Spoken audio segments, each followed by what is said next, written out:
Hello दोस्तों, नमस्कार, सत श्री अकाल, आदाब। एक बार फिर आप तमाम लोगों का स्वागत करता हूं आपके अपने चैनल डी के गुड बुक में। साथियों, फिर दोबारा से उपस्थित हूं एक नए टॉपिक के साथ, एक नए मुद्दे के साथ। साथियों, आज का जो मेरा टॉपिक है ना, मैं वादा करता हूं कि आपको ये परेशान करेगा और बाद में बहुत अच्छा अनुभव भी देगा। और जैसे जैसे ये कहानी आगे बढ़ेगी, हम इसमें समझेंगे और जानेंगे कि लोगों को कितनी प्रॉब्लम सहन करनी पड़ती है। कई बार हम ऐसी सिचुएशन में फंस जाते हैं कि वहाँ से निकलना थोड़ा सा मुश्किल हो जाता है, लेकिन अगर हम प्रण कर लें, हम ठान लें, तो हम उस प्रॉब्लम से, उस मुश्किल से निकल सकते हैं। ऐसी ही कहानी आज हमारे सामने आई है। हालांकि कहानी पुरानी है, लेकिन फिर भी ये कहानी सुनने लायक है। कहानी की जो शुरुआत होती है वो बेंगलोर से शुरुआत होती है और ये कहानी जाती है मुंबई तक। और मुंबई में भी कहाँ, मुंबई के सबसे बदनाम जगह तक, यानी कि वैशाल्य तक, जिसे कोठा बोलते हैं, जहाँ जिस्म फरोशी का धंधा चलता है, वहाँ तक ये कहानी चली जाती है। और वापस इसका जो हैप्पी एंडिंग होता है बहुत शानदार होता है और बेंगलोर में इसका हैप्पी एंडिंग हो जाता है। साथियों, ये कहानी दो ऐसे शख्स की है, ऐसे हस्बैंड और वाइफ की है, जिनकी शादी होती है घर वालों की मर्जी से, अरेंज मैरिज होती है। दोनों बेहद खुश थे। शादी के कुछ दिन बाद जिस कंपनी में वो पति काम करता था, उस महिला का पति जो काम करता था, उसकी कंपनी उसको किसी काम से मुंबई भेज देती है।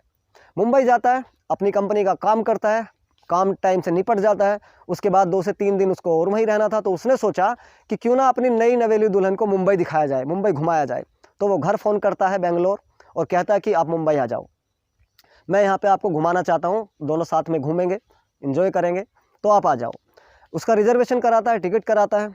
पूरी फैमिली उस महिला को छोड़ने आती है बेंगलोर रेलवे स्टेशन पे और रुखसत करती है वहाँ से। वो निकलती है और जैसे वो निकलती है तो वो मुंबई में अपने पति के पास नहीं जाती, लेकिन मुंबई में वो पहुँच जाती है एक ऐसी जगह, जैसे मैंने बताया, जहाँ जिस्म फरोशी का धंधा चलता था, यानी कि रेड लाइट एरिया में वो पहुँच जाती है। और उसको पहुँचाने वाले, वहाँ पर पहुँचाने वाले 2 ऐसे शख्स, जो दलाल जिनको हम कहेंगे, उन लोगों की वजह से वो पहुँच जाती है।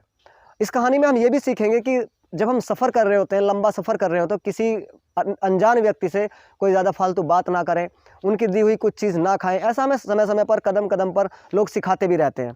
ऐड के माध्यम से, टीवी से भी हम सीखने को मिलता है हमें इस तरह की चीज़ें। बहुत सारी चीज़ें, बहुत सारी अलग अलग साइट्स हमें सिखाने की कोशिश करती है। यहाँ तक कि बच्चों को भी स्कूल में सिखाया जाता है कि अनजान व्यक्ति से कोई चीज़ लेकर नहीं खानी चाहिए। अगर वो आपको दे रहा है तो ना ही उनसे कुछ चीज़ लो और ना ही उनके बहकावे में आओ।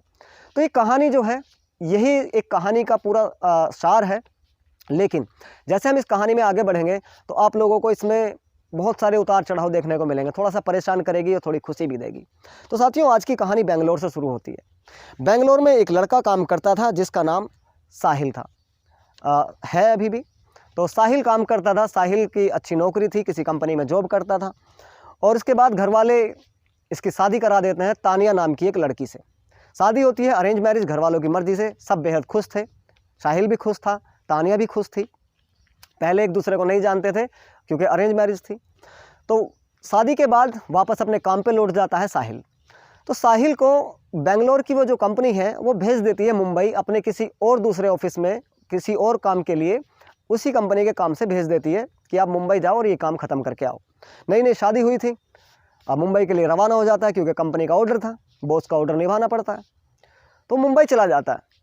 मुंबई में वो अपना जो काम करने आया था कंपनी का, वो काम वो टाइम से निपटा देता है, काम ख़त्म हो जाता है। इसके पास काफ़ी समय बचा हुआ था, 3-4 दिन। तो ये क्या सोचता है कि क्यों ना अपनी नई नवेली वाइफ को भी मुंबई बुलाया जाए और साथ में मुंबई घूमा जाए। 2-4 दिन जो हमारे पास है उनको एंजॉय किया जाए। तो ये फ़ोन करता है बेंगलोर अपने घर, अपने वाइफ से बात करता है कि आप मुंबई आ जाओ, मैं आपको मुंबई घुमाना चाहता हूँ। वाइफ भी बेहद खुश हो गई कि चलो इस बहाने पति के साथ में मुंबई घूमने को मिलेगा, क्योंकि मुंबई में सारे जो फिल्म स्टार हैं सबके घर वहाँ पर हैं, सब बहुत सारी अच्छी चीज़ें हैं, बीच है। पत्नी बेहद खुश हो गई और साहिल वहाँ से उसका रजिस्ट्रेशन करवा देता है, रजिस्टर करा देता है, उसका टिकट भेज देता है, रिजर्वेशन करा देता है, सारी फॉर्मेलिटी पूरी कर देता है। अगले दिन जो फैमिली है साहिल की, वो उसकी वाइफ को यानी कि तानिया को रुखसत करने के लिए बेंगलोर रेलवे स्टेशन पर आते हैं। उसको बैठाते हैं रेल में, ट्रेन चलती है और अच्छे तरीके से हाय हेलो बाय करके उसको रुखसत करते हैं। ट्रेन चलती है तो उसी बर्थ के सामने, जहाँ पे इसकी बर्थ थी तानिया की, उसी बर्थ के सामने 2 व्यक्ति और बैठे हुए थे पहले से, जो पीछे से आ रहे थे। ये लोग ना जाने कौन थे, ये अनजान थे। तानिया इनके लिए अनजान थी और तानिया के लिए ये लोग अनजान थे। लेकिन जैसे जैसे बेंगलोर से मुंबई की जो दूरी है, काफ़ी बहुत ज़्यादा दूरी है, आसानी से सफ़र कटता नहीं है। तो उन लोगों ने तानिया से बात करना शुरू किया। शुरू में तानिया ने कोई ज़्यादा रिस्पॉन्स नहीं दिया, लेकिन जैसे जैसे सफ़र कटा उसे भी लगा कि सफ़र बहुत लंबा है, तो बातचीत करते हुए सफ़र निकल जाएगा, पता भी नहीं चलेगा और एक दूसरे से जान पहचान भी हो जाएगी। तो धीरे धीरे बातों का सिलसिला शुरू होता है। वो दो लोग जो अनजान थे वो तानिया से बात करना शुरू कर देते हैं। कहाँ से हैं, क्या करते हो, क्या कहाँ जा रहे हो, इस तरह की जो बातें थी कहीं ना कहीं से स्टार्ट वो कर देते हैं। ये लोग आपस में बात करना शुरू कर देते हैं, सफ़र आसानी से कटना शुरू हो जाता है। तानिया भी बेहद खुश हो रही थी कि चलो दो दोस्त मिल गए हैं और बातचीत में पता भी नहीं लग रहा कि सफ़र कब में निकल जा रहा है। जैसे जैसे इनकी बातचीत का सिलसिला आगे बढ़ता है तो तानिया इतनी मशगूल हो जाती है कि बहुत उनसे बात करना शुरू कर देती है। जो एक समय पर चुप बैठी थी अब वो बहुत अच्छे से बात करना शुरू कर देती है और सब कुछ ऐसे अच्छे से चल रहा था। जैसे जैसे मुंबई नज़दीक आते जा रही थी तो तानिया की खुशी का कोई ठिकाना नहीं रहा था। उसके दिमाग में एक चीज़ चल रही थी कि कुछ ही टाइम बाद मैं अपने पति के पास पहुंच जाऊंगी और हम साथ में मुंबई घूमेंगे। बेहद खुश थी वो। लेकिन जैसे ही मुंबई आने वाला था, मुंबई के करीब जाने वाले थे ये लोग, तो ये जो दो शख्स थे उसके सामने वाली बर्थ पर बैठे थे वो तानिया को चाय ऑफ़र करते हैं। तानिया एक बार पहले भी उन्होंने चाय ऑफ़र की थी तो तानिया ने उस टाइम मना कर दिया था, लेकिन अब जबकि अच्छी दोस्ती हो चुकी है, मुलाकात हो चुकी है, बातें करते आ रहे हैं, तो अब वो मना नहीं कर सकी, कहीं ना कहीं इमोशनल हो गई। तो उन्होंने चाय ऑफ़र किया, तानिया ने वो चाय पी ली। चाय पीने के बाद में तानिया को कुछ चक्कर सा आना शुरू हुआ। उसे लगा कि मुझे कुछ प्रॉब्लम हो रही है, चक्कर सा आ रहा है, मुझे नींद आ रही है। तो उन्होंने कहा ठीक है कोई नहीं, आप सो जाओ, लेट जाओ आप अपनी बर्थ पर और जब आपका स्टेशन आएगा हम आपको जगा देंगे। तो तानिया की आंखें बंद होना शुरू हो गई थी, वो नींद और बेहोशी की हालत में हो गई थी। तो तानिया की आंखें बंद हो जाती है, वो बेहोश होकर के अपनी बर्थ में ही सो जाती है। जैसे ही मुंबई आता है, स्टेशन आता है, वो लोग उतरते हैं और तानिया को उस तरह से पकड़ करके बाहर निकालते हैं गाड़ी से, जैसे देखने वाले को लगे कि शायद ये तीनों एक ही साथ हैं और ये किसी व्यक्ति को ले जा रहे हैं, इस महिला की शायद तबीयत ख़राब है तो इसको ये डॉक्टर वगैरह के पास ले जा रहे हैं। इस तरह से उन्होंने शक नहीं होने दिया कि आखिरकार ये लड़की किडनैप हो चुकी है। लोगों को शक ही नहीं हुआ कि इस औरत को, इस लड़की को वो ये लोग अगवा करके ले जा रहे हैं। कोई ऐसा महसूस उन्होंने होने नहीं दिया। बाकी बहुत अच्छी ज़्यादा सफाई से उन्होंने ये काम किया। उसके बाद वहाँ से निकल जाते। तानिया बेहोशी से कुछ नहीं पता कि मेरे साथ क्या हो रहा है। थोड़ी देर बाद तानिया की आँख खुलती है। तानिया की आँख खुलती है तो जब भी वो नींद और बेहोशी की हालत में थी, लेकिन फिर भी इसका कुछ दिमाग काम करता है। ये देखती है अपने आसपास तो ये अपने आप को पाती है कार में। कार चल रही थी, कार में 3 लोग और थे, एक ड्राइवर था और 2 वही शख्स थे जो आपस में बातें कर रहे थे। अब इसको लगा कि शायद मेरे साथ कुछ गड़बड़ हो चुकी है, शायद कुछ अनहोनी घटना मेरे साथ हो चुकी है, मुझे ट्रेन में होना चाहिए था, मैं कार में कैसे हूँ। उसके बाद ये फिर नींद और बेहोशी की हालत में इसकी फिर आंख बंद हो जाती है, फिर सो जाती है। थोड़ी देर बाद जब इसकी आंख खुलती है दोबारा से, तो ये अपने आप को एक रूम के अंदर पाती है। आंख खुली तो रूम के अंदर थी। इसको फिर दोबारा से शक हुआ कि शायद मैं तो यहाँ पे हूँ नहीं, ना ही मेरा पति दिखाई दे रहा है और मेरा फ़ोन भी मेरे पास नहीं, क्योंकि इसका फ़ोन भी उन लोगों ने ले लिया था और जो ज़रूरी चीज़ें थी वो भी ले ली थी, जो इसके पास सामान था वो भी ले लिया था। अब इसके पास कुछ नहीं बचा था। तो इसकी आंख खुलती है, ये अपने आप को एक रूम में पाती है और वो रूम कोई और नहीं, मुंबई के रेड लाइट एरिया का वो रूम था। जिस्म फरोशी जहाँ पर होती थी वैशाल्य का वो एक रूम था जहाँ ये अपने आप को पाती है। इसके सामने वही 2 लोग जब इसकी आँख खुलती है वो खड़े थे और इसके बारे में सौदाबाजी चल रही थी। वहाँ की जो ओनर है, उस कोठे की जो ओनर है, उस महिला से सौदाबाजी चल रही थी कि कितने रुपए में इसको बेचना है। तो उनकी बात फाइनल होती है 45,000 रुपये में। ये सारी चीज़ें, ये सारा वाक़या तानिया देख रही थी अपनी आँखों से। तानिया के देखते देखते तानिया बिक चुकी थी 45,000 रुपये में। वो लोग वहाँ से पैसा लेकर के रवाना हो गए। तानिया को लगा कि मेरे साथ बहुत बड़ा कुछ गड़बड़ हो चुकी है, अब तो ये बड़ा विकराल रूप लेने वाला है ये सिस्टम। तो तानिया बदहवास हो जाती है, कुछ सोच ही नहीं पाती थी आखिरकार ये हो क्या गया मेरे साथ। वो लोग वहाँ से 45,000 रुपये लेकर के निकल चुके थे। तानिया ने उन्होंने तानिया को 45,000 रुपये में कोठे पर बेच दिया था। उसके बाद तानिया इतनी बदहवास हो गई, वो उस महिला से पूछती रही कि आखिरकार ये चल क्या रहा है, आखिरकार मेरे साथ हुआ क्या है, ये लोग कौन थे, मुझे यहाँ क्यों लाया गया है। वो सारी चीज़ें बताती है। लेकिन वहाँ पे वो ओनर, उस कोठे की मालकिन, वो उसे डराती है, धमकाती है कि हमने तुझे ख़रीदा है और जो अब हम कहेंगे वो तुम्हें करना पड़ेगा।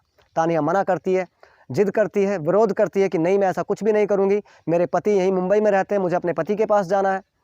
तो ये सब चीज़ें चल रही थी। उधर साहिल, तानिया का पति, वो भी परेशान कि फ़ोन मिला रहा हूँ, फ़ोन नहीं मिल रहा है। घर फ़ोन करता है कि तानिया अभी निकली नहीं है क्या। तो घर वाले कहते हैं कि नहीं, हमने बेंगलोर से ही वो रवाना कर दी थी और काफ़ी टाइम हो गया, अब तक तो पहुँच जानी चाहिए थी। यहाँ साहिल भी परेशान हो जाता है कि ना ही फ़ोन मिल रहा, कोई अनहोनी घटना तो नहीं हो गई इस तानिया के साथ। सॉरी, उधर साहिल परेशान, इधर तानिया परेशान, दोनों का मुलाकात भी नहीं हुई। तानिया पहुंच गई जिस्म फरोशी वाली जगह पर, इधर साहिल परेशान। साहिल नज़दीकी पुलिस स्टेशन में इतला करता है, रिपोर्ट लिखाता है कि मेरी पत्नी ऐसे ऐसे अगवा हो गई, शायद उसके साथ में कोई प्रॉब्लम हो गई, तो आप इसको थोड़ा ध्यान दीजिए, केस पर बताइए, कि थोड़ा सर्च करिए हुआ क्या। साहिल रिपोर्ट करने के बाद में वापस आ जाता है, ढूंढता है, कोई सफलता हाथ नहीं मिलती, कुछ नहीं पता चल रहा था कि क्या हुआ। 2 दिन 4 दिन इस तरह से बीतता जाता था।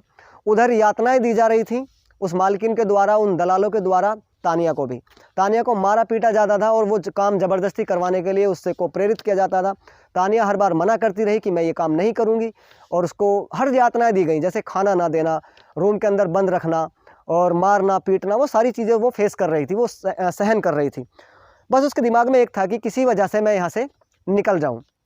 इस काम को करते करते 14-15 दिन हो जाते हैं। 14-15 दिन से साहिल परेशान, घर वाले परेशान, साहिल के जो ससुराल वाला पक्ष है वो भी परेशान कि आखिर हमारी बेटी गई कहाँ, सब परेशान। पुलिस स्टेशन में जाकर के पूछता है, वहाँ से भी कोई प्रोग्रेस नहीं मिलती, तो वहाँ से भी खाली हाथ लौटना पड़ता है साहिल को। अब साहिल इतना परेशान हो गया कि कुछ दिखाई नहीं दे रहा कि क्या करें। एक दिन क्या होता है, जब 15 दिन हो जाते हैं तो पूरी तरह से उसको डरा के धमका के उसको पूरी तरह से तैयार किया जाता है कि देखो अब आपको ये काम करना पड़ेगा, अब आपका नाटक ज़्यादा दिन नहीं चलेगा। तो तानिया को डरा धमका कर तैयार किया जाता है, और उस काले कारनामे को करने के लिए कि आपके पास कोई कस्टमर आएगा और आपको उसे सेटिस्फाई करना है, आपको उसे हैंडल करना है, और कोई बदतमीज़ी नहीं होनी चाहिए, वरना हम आपको मार देंगे, आपको खाना नहीं मिलेगा। वो सारी चीज़ें वो डरा के धमका के वो काम अपना करवाने के लिए तैयार कर देती है। पहला जो कस्टमर रहता है तानिया को तैयार करा के अच्छे से रूम में दाखिल किया जाता है। एक कस्टमर पहली बार उसके पास जाता है। अब वो जाता है तो तानिया उसे देख करके रो पड़ती है, और वो सारी अपनी आप बीती उसको सुनाती है कि मेरे साथ में ऐसा कुछ हुआ है और मुझे यहाँ ज़बरदस्ती लाया गया है, 2 लोगों के द्वारा मुझे यहाँ बेचा गया है, और मैं बहुत परेशान हूँ। मेरे जो हस्बैंड हैं, मेरे जो पति हैं, वो यहीं मुंबई में रहते हैं, मेरा उनसे मुलाकात भी नहीं हो पा रही है, वो भी परेशान है, मैं यहाँ फंस चुकी हूँ, आप मेरी मदद कर सकते हैं क्या। तो जो पहला कस्टमर था तानिया का, उसको थोड़ी दया आ जाती है तानिया पर, शायद अच्छा इंसान था, और यहाँ पर अच्छा कहे या क्या ये तो अलग बात है, उसके दिल में दया आ जाती है तानिया के प्रति। तो वो कहता है कि ठीक है, आप मुझे बताओ मैं आपकी क्या मदद कर सकता हूँ। तानिया ने कहा कि ठीक है, आप मुझे अपना मोबाइल दे दो, मुझे अपने पति से बात करनी है। अब ये 15 दिन हो चुके थे, तब की बात है। तानिया अपने पति का नंबर मिलाती है, उधर से साहिल बोलता है, और साहिल की आवाज़ सुन करके तानिया रो पड़ती है। वो समझ जाता है कि ये तानिया की आवाज़ है, साहिल समझ जाता है, और वो उसको ढांढस बंधाता है कि प्लीज़ आप चुप हो जाओ और ये बताओ कि हो कहाँ। फिर तानिया उसे बताती है कि मैं रेड लाइट एरिया में हूँ, लेकिन मुझे नहीं पता कि किस जगह पर है, कौन सा कमरा नंबर है, क्या कोठा नंबर है, क्या है, मुझे नहीं पता, और मैं यहाँ पे फंस चुकी हूँ। ऐसे ऐसे जब मैं उधर से आ रही थी, मुझे 2 लोगों ने किडनैप करके यहाँ 45,000 रुपये में बेच दिया। साहिल की पैरों तले से ज़मीन खिसक जाती है कि आखिरकार ये तानिया के साथ क्या हुआ।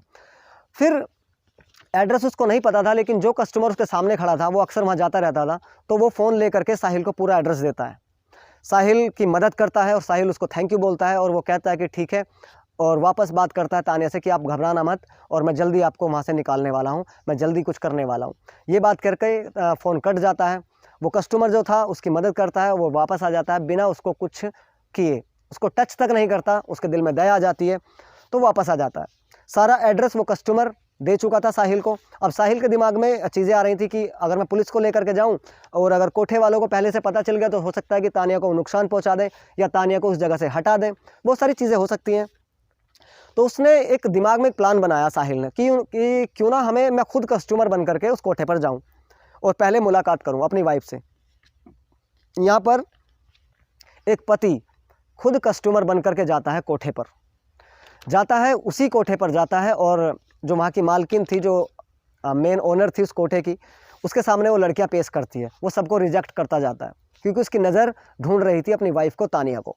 वो सबको रिजेक्ट करता जाता है कि नहीं, मुझे ये अच्छी नहीं लग रही, दूसरी लेकर आओ, तीसरी लेकर आओ, चौथी लेकर के आओ। सारी एक एक करके उसके सामने को निकाली गई, उसने सबको रिजेक्ट कर दिया।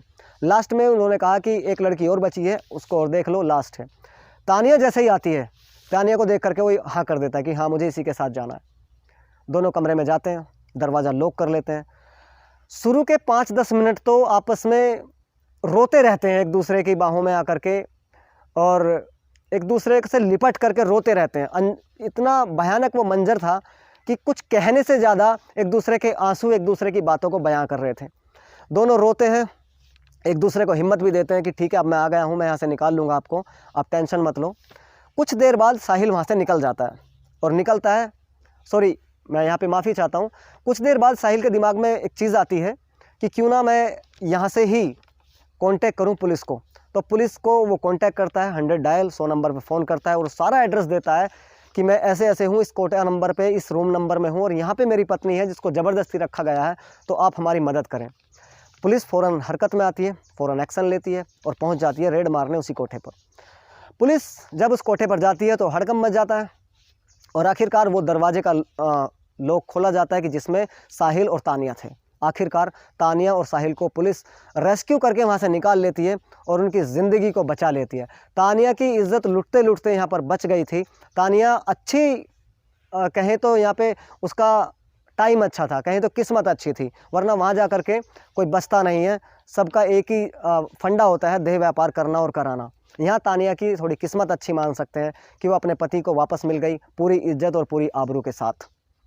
उसके बाद तानिया के साथ साथ ना जाने और कितनी तानिया वहाँ से छुड़ाई गई जो नाबालिग थी या जिनको ज़बरदस्ती रखा गया था, जिनको उन्हीं के जैसे लोगों ने अगवा करके बेच दिया था। ऐसी ना जाने कितनी तानिया वहाँ से पुलिस वालों ने छुड़ाई। ये बहुत अच्छा काम हुआ।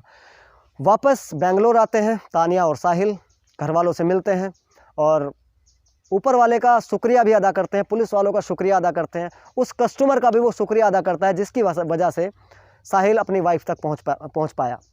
उसके बाद में जो उस कोठे की मालकिन थी उसके ऊपर केस बनाया और जिन लोगों ने वो बेची थी, जिन 2 लोगों ने, उनको भी पकड़ा। थोड़ा सा वक्त लगा लेकिन पकड़ा। अभी सब लोग ये जेल में हैं और इस कहानी का ये हैप्पी एंडिंग हुआ वापस बेंगलोर में। साथ ही इस कहानी को सुन करके आपको थोड़ा परेशानी भी हुई होगी, लेकिन बाद में जैसा मैंने बताया था कि बाद में आपको अच्छा भी लगेगा। इस तरह की चीज़ें अक्सर लोगों के सामने होती रहती हैं, लोगों के साथ होती रहती हैं। बार बार हम लोग सुनते हैं, कहते भी हैं, समझाने का प्रयास भी करते हैं कि कभी भी किसी सफ़र के दौरान किसी अन्य व्यक्ति से, अनजान व्यक्ति से कुछ भी चीज़ शेयर ना करें, कुछ भी चीज़ उससे लेकर के ना खाएं। सिर्फ अपना सफ़र करें अपने खुद के दम पर और सेफ़ रहकर, किसी की बातों में ना आए। तो ऐसे बहुत सारे गिरोह चलते रहते हैं जो महिलाओं को, लड़कियों को अगवा करते हैं और फिर इस तरह की गंदी जगहों पर उनको बेच देते हैं। ऐसे बहुत सारे केस सामने आते रहते हैं। इस कहानी से हमें एक चीज़ और सीखने को मिल सकती है कि अगर हम पूरा संकल्प कर लें कि नहीं, मुझे यहाँ से निकलना है, इस प्रॉब्लम से निकलना है, तो कहीं ना कहीं से रास्ता बन जाता है। अपनी हिम्मत नहीं छोड़नी चाहिए। इस कहानी में हिम्मत बांधे रखी तानिया नाम की लड़की ने और उसे पूरा यकीन था कि मैं एक ना एक दिन अपने पति के पास जाऊंगी और आखिरकार वो हुआ भी। तो कहानी को समाप्त करते हैं और उम्मीद करता हूं कि इस कहानी से बहुत कुछ सीखने को मिलेगा। आप इस वीडियो को शेयर कर सकते हैं और अगर चैनल का काम आपको अच्छा लगता है तो इसको सब्सक्राइब कर सकते हैं और कमेंट करके मुझे ये भी बता दीजिए कि आप इस वीडियो को कहाँ से देख रहे हैं। और सारी तमाम फैमिली का, जो डीके गुड बुक की तमाम फैमिली है, सबका शुक्रिया, सबका धन्यवाद। और इस फैमिली को लगातार हम ऐसे बनाए रखें, उसको बढ़ाने का भी काम करें ताकि इस तरह की वीडियोस आती रहें और ये वीडियो समाज में अवेयरनेस लाने का काम करती हैं, समाज में हो रहे उतार चढ़ाव को बताने का भी काम करती हैं, ताकि हम थोड़ा सा सचेत हो जाएं, हमारे बच्चे थोड़ा सा सचेत हो जाएं। जो वाकया, जो घटना इन लोगों के साथ घटी है, तानिया के साथ और साहिल के साथ, तो इस तरह की घटनाओं से हम बचें और अपने बच्चों को भी बचा सकते हैं। तो बहुत बहुत शुक्रिया, बहुत बहुत धन्यवाद। जल्दी मिलता हूँ किसी और नए टॉपिक में, किसी और नए मुद्दे के साथ। तब तक अपना ख्याल रखें। Thank you so very much. अपना ख्याल रखें। God bless you.